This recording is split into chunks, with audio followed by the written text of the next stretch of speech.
बीजापुरी मन होए पहली मुलाकात, तोर मुस्कान ले जीत ले मोर जियरा के बात।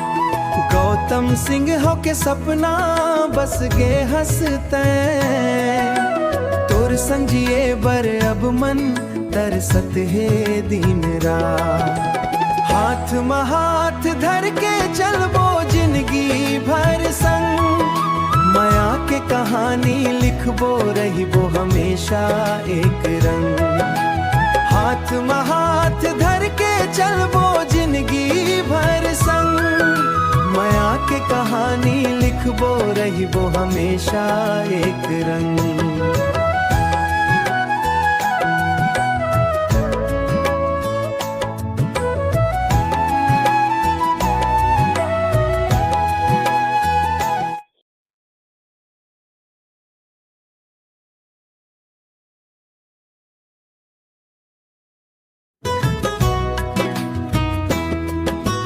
बीजापुरी मन होए पहली मुलाकात, तोर मुस्कान ले जीत ले मोर जियरा के बात।